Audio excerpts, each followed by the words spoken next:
Yes, guys, how you doing? Welcome back to the Spurs Talk Show. I am Sean Butler. Bugsy Malone is over here. We've changed location today. We're back at the Top Golf. It's a beautiful Saturday morning. Happy Saturday to you. I hope you're all enjoying your weekends, doing the things you love to do with those that you love to do them with. Guys, do me a favour, smash the granny out of the like button if you enjoy these videos. Hit the subscribe button if you haven't already. We're on the march towards 30k, only about 300 and change away. So any help in that regard is greatly appreciated. Hit the notification bell and drop a comment. Let me know your thoughts on today's video. We are going to start with yesterday's game against Aston Villa, but we do have some transfer news, views and clues by the likes of some interesting players, actually, some new player names that we haven't mentioned before on the channel, believe it or not. A guy you might know from Brentford fame who actually plays for Fiorentina by the name of Michael Coyote, although that story kind of emerged and was then silenced in about 5 minutes, as it looks like he is going to be going towards a permanent move to Brentford, where he's currently on loan. We've got a player called Coney de Winter. Sounds like it's cold in the winter, which it is in London. And it might not necessarily be quite as cold where he's from. He plays for Genoa at the moment, but he's an ex-Juventus player.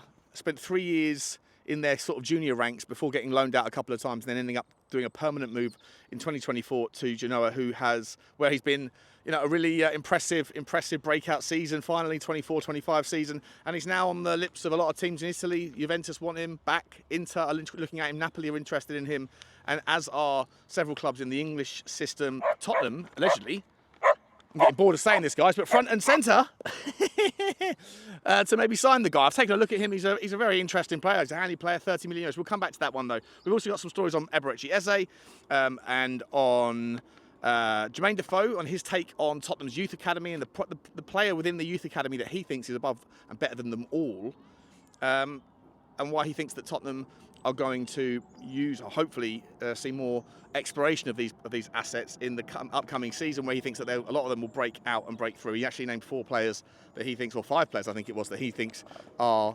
very much Premier League levels. We shall see. We've also got a story about Dean Huijsen, who's obviously about to go to Real Madrid, and he has had commentary regarding his name and his move from Fabrizio Romano, who, believe it or not, has said that Tottenham Hotspur were one of the early discussion pieces and they were making a lot of early moves to try and sign him, as were Newcastle, but essentially that we couldn't compete with Arsenal, Liverpool and Chelsea when they put packages together, who then themselves couldn't compete when Real Madrid came along. So it shows you the sort of pecking order politics of football for the top talent and how difficult it is to be able to go out there and just sort of pay the money and get the guy that you want. Maybe you have to be better at finding those players earlier, which again leads back to, you know, do we have enough kids? Is this kind of one for the future thing the right way to go, where everyone wants it when we don't do it, then when we do it, we do it too much, then we overpay, and it's one of those things where the goalposts are almost always moved by some fans to remain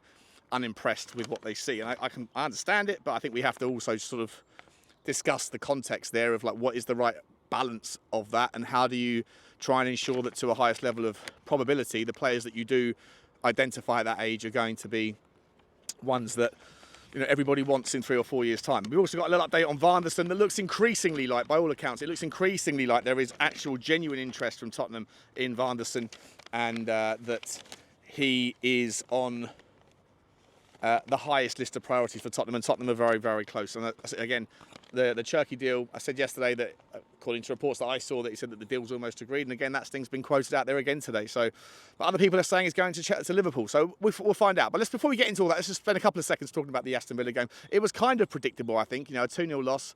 As I say, the odds at 11-2 were too juicy as a draw. For Tottenham to win, it was 8-1. It was crazy. I don't think Tottenham have ever been on the wrong side of an 8-1 against likelihood of success that I can remember.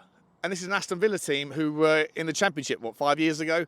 They're doing bits, and it shows you the sort of gulf between the two classes of teams at the moment. Obviously, Aston Villa were definitely championing at the bit, definitely trying to get into that Champions League thing. It's still not guaranteed for them, but with them and Chelsea winning last night against Tottenham and Manchester United respectively, then it looks likely that they're going to be in there. Manchester City currently are squeezed out of the top 5 race. It's very, very interesting and incredibly tight going into the last game of the season. It really has been a fascinating top 4 battle, or top 5 battle this year. But Aston Villa, for me, against Tottenham, a place that we usually have relative success, is, I don't know, I guess, I don't know what to say. A lot of people were angry last night. I said before the game, I'm not going to be angry. I'm not expecting much from it. I think I predicted a 4-0 loss. To only lose by 2 it's, I guess, half as bad as I thought it was going to be. And to be honest, I think it was half as bad because I think in the first half we were actually very good. I thought we were, Aston Villa had their chances, a couple of great saves from big Tony Kinsky. And Tottenham had a couple of chances as well. Sonny obviously broke away a couple of times and then, failed to deliver on the final ball. He did have a shot over the bar. Apart from that, there was a couple of nice little moments with Matisse Tell linking up with Wilson Odobert. To me, the structure of Tottenham's setup, I thought it looked as though it was all designed to push the ball down the left-hand side, to give Sonny as much exposure to it as possible, to test him, to see where he's at, to see his levels. And if I'm entirely honest, I put out a tweet last night that had mixed reception. Some people said, bang on, Sean. I completely agree. Other people said I was losing my mind. Sim from We Are Tottenham TV said, I've lost the plot.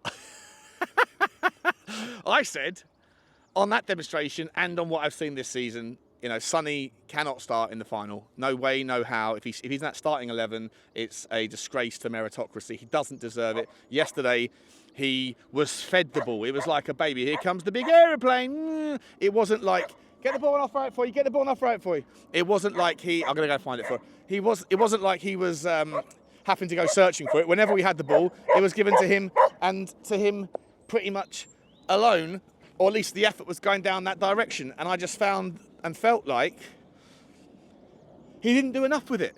Now, I know the argument is that you're going to need someone in a killer moment to be able to put it in the back of the net, and who do you look for, in a one-on-one? Who would you trust more than anyone else in the team? I would say traditionally Sonny, but this version of Sonny looks bereft of confidence. He had 2 or 3 chances where he could have shot the ball and didn't. He had that wonderful chance where he just completely underhit the pass across the box. He just doesn't look like a guy that is comfortable in any way, shape or form. And for me, some people say they thought he was played pretty well or whatever last night. I say he didn't. He was given the ball, fed the ball, and then messed it up. So for me, I still maintain, and maybe I've got a positivity bias in this one, but I still maintain that Matisse Tell looks the hungriest, looks the most effective, looks the most determined, and maybe he doesn't have the output yet, but I still think that he is the best of that bunch. Richalison needs to be in there as well, and we'll have to see what happens with Pape Sarr, who went off with a back injury or a neck injury or something, and Ange said it looks like it was just a twing or a twang, but he seems to be okay. We shall see. Every time I hear that these days, I shudder. Was Pape Sarr going to start? I actually thought Pape Sarr had a decent first half, to be honest. I thought he's pretty competent defensively, getting stuck in. And, against Aston Villa, it felt a little bit in that first half that we were certainly trying to pick them off, playing against that system. And Aston Villa are, just bigger men. It was men versus boys. But look, Tottenham put out a very, very weakened team. We basically rested everybody. And so I'm not going to sit here and go crazy at the outcome. I'm not even going to go crazy at the performance. Once we lost the first goal, I think it was a fait accompli. They're a better team. They had their best players out. We didn't. Or best players in. We didn't. They're at home. They've won 8 on the bounce. At home, it's an incredible run. They've turned that place into a mini fortress, not for the first time as well. Last season, they had a similar run at home that was insane before Tottenham went there, and I think they were the second team to break the duck. But I think that it was I don't think it was anywhere near as bad as some people are reflecting on, and I think that the reflection is more around the fact that it's 21 losses and it was almost kind of expected, and that's problematic, right? And it harks back to this notion of should we be able to expect more? Because this squad is not as bad as the table suggests, as the form suggests, as the effort suggests. Even the rotation for me is nowhere near as bad as our previous incarnations of our squad, going back 3 years, going back 2 years, going back 5 years, going back 25 years. I don't think we've ever had as close a gap between our starters and our rotation as we currently do. I think our starting 11 is weaker slightly, maybe not slightly, than it was a couple of years ago under Conte when they had Harry Kane and Sonny kind of on the same page and doing their wonderful things. But generally speaking, most of the players that were in that squad a couple of years ago and in the first 11 have kind of moved on, and we've replaced them with young up-and-coming talents. And as we point to people like Dean Huyson, who have gone on to Real Madrid, and everyone's saying, well, you're never going to be able to compete with those sorts of teams for those sorts of players. So the only way to identify those players is to get them before anyone else does. As I said at the start of this, everyone wants to be like Brighton until it comes to acting like Brighton, and Tottenham are doing it, and now people are sort of unhappy with the fact that the squad is made up of too many children.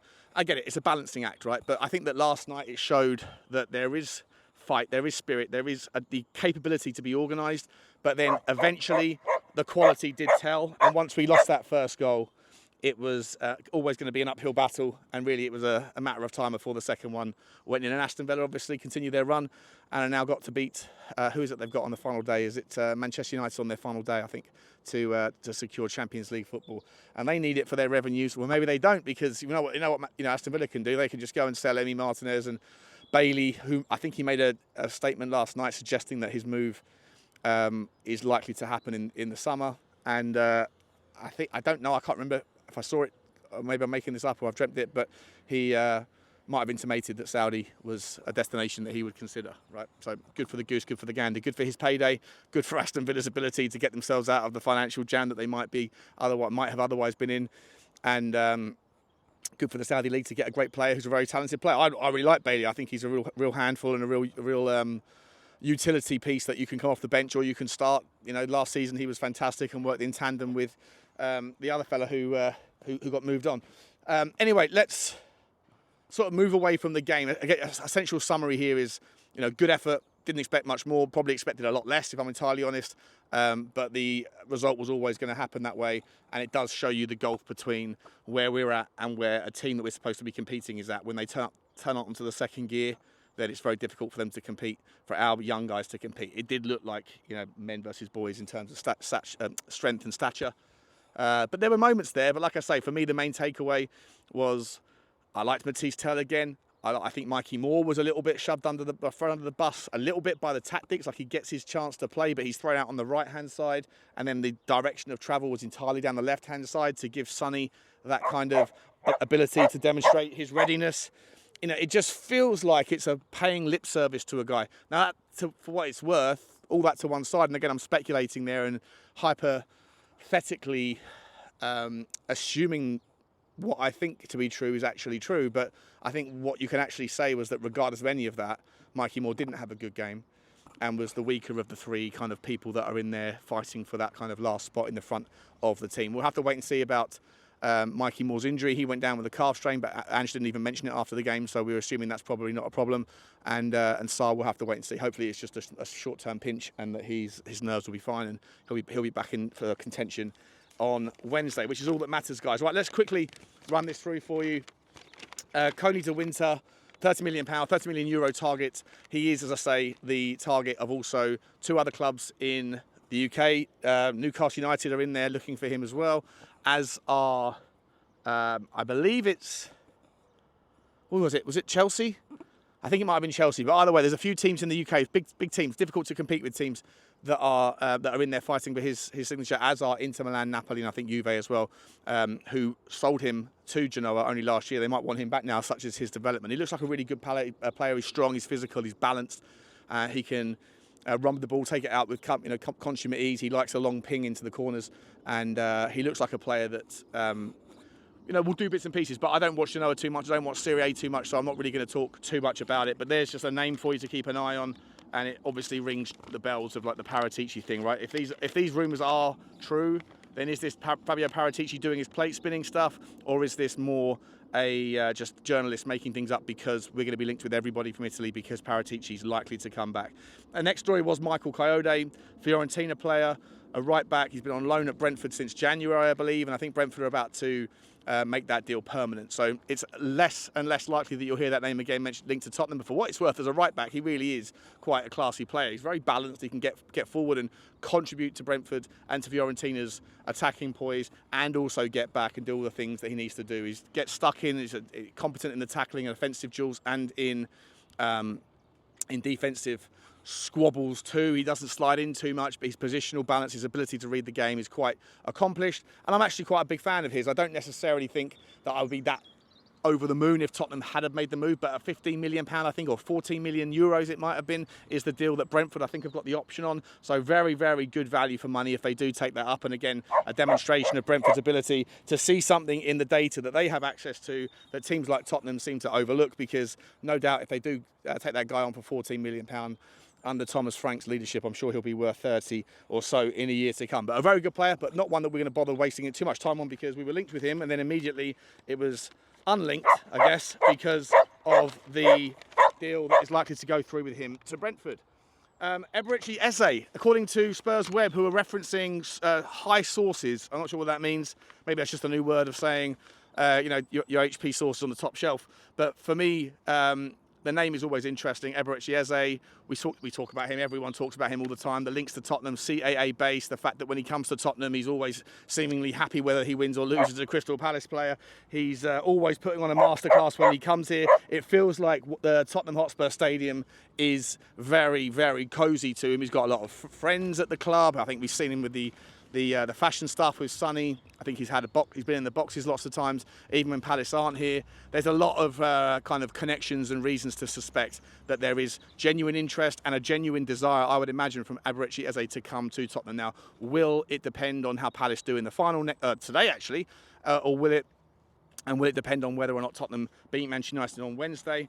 I would probably say yes, it does, but more around the finances rather than the desire. I've just got a feeling in me, again, I don't know why I'm saying this, it's just my opinion, but I just feel like there's a desire for him to come to Tottenham and to take it on. And he would absolutely smash it, wouldn't he? I mean, I did say on a stream the other day, and people interpreted that. I love the way Johnny interprets it, as if I'm cutting down Eze. I've always said Eze is a fantastic player. All I said was that his meteoric rise to power, to fame and to stardom was like this. And I felt like over the last 18 months, it had tapered off a little bit. So it wasn't quite exponential.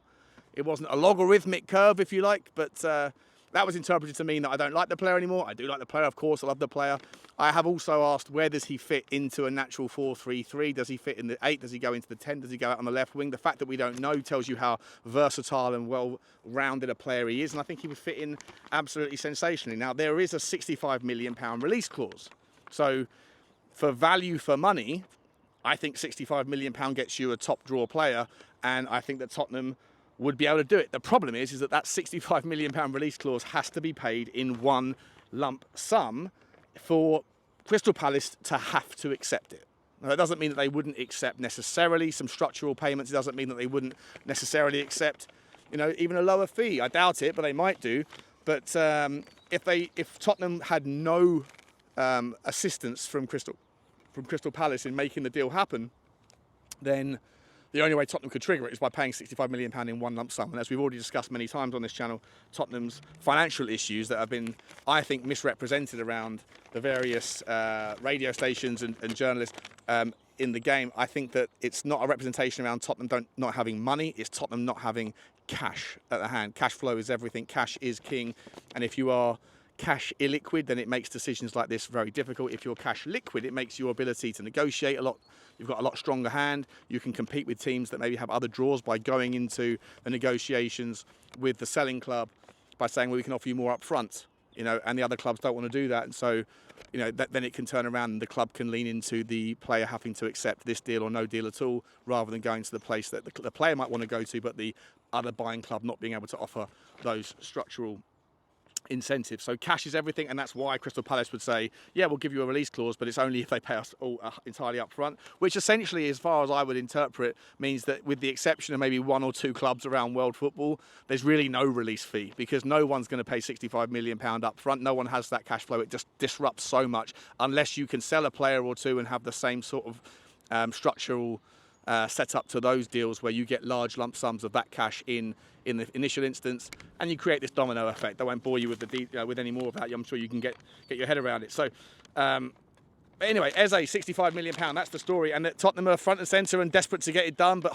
they're hoping that they can get the deal done at a slightly lower fee than £65 million, and also having more favourable terms. We shall see.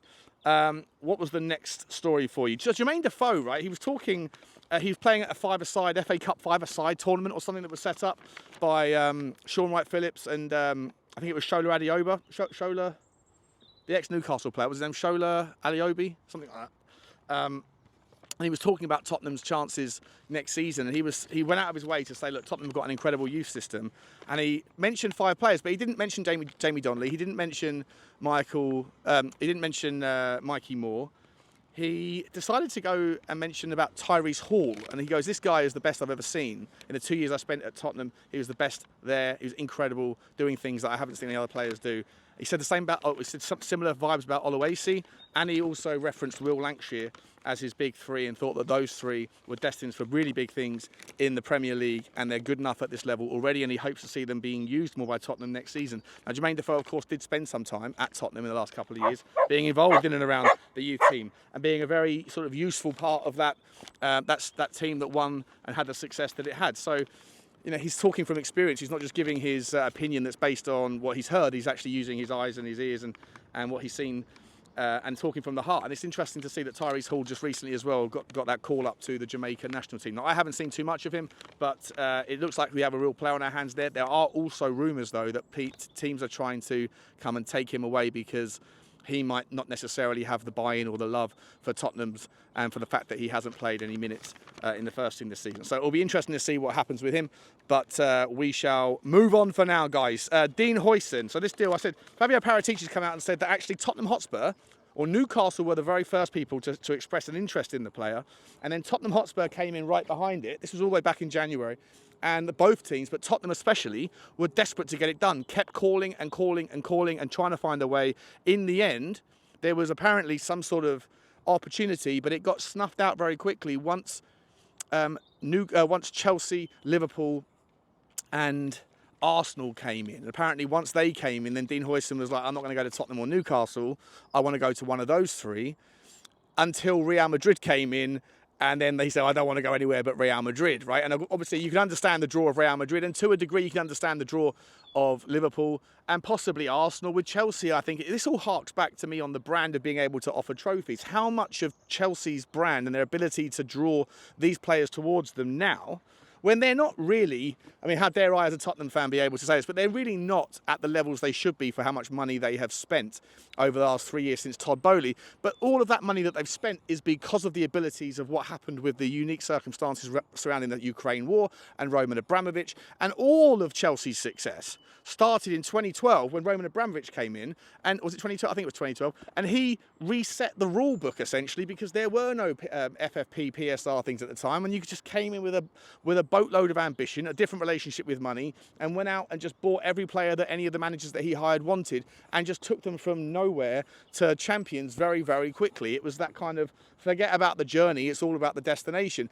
But those deeds, those engagements, those things that happened during his time. Remember, there was the PA, his female PA, that was also guilty of like, you know, being paid off the books via property deals. All of those things, despite there being no rules, then there were rules, and even when the rules came in, they weren't made to be really enforced. There were so many loopholes. But even then, you know, Chelsea. Not allegedly, Chelsea officially did break the rules, and when Boehly came in, he tried to get ahead of the curve and sort of like explained it to the PFA and the FA and said, look, you know, we think this happened, it wasn't us, but you know what?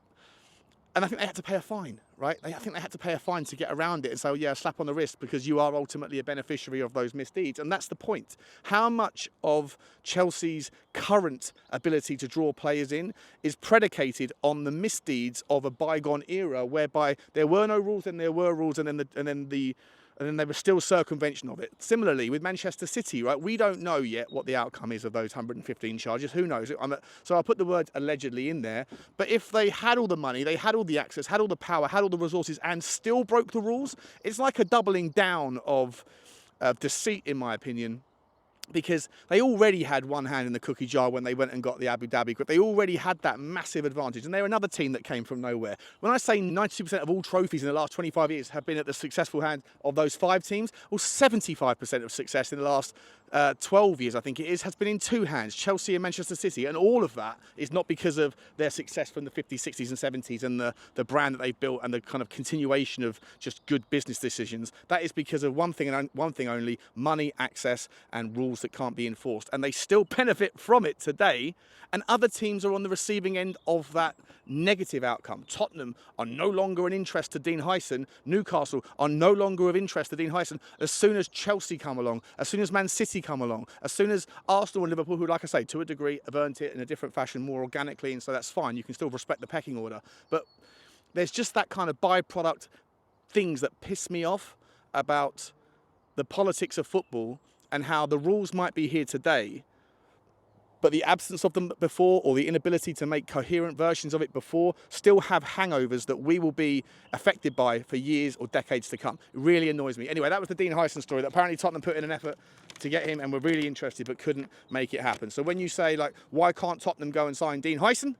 Well, we tried to, but then we get gazumped by teams with better reputations. And then you go, well, why can't we identify them before they come, the Dean Huyson? Why can't we get the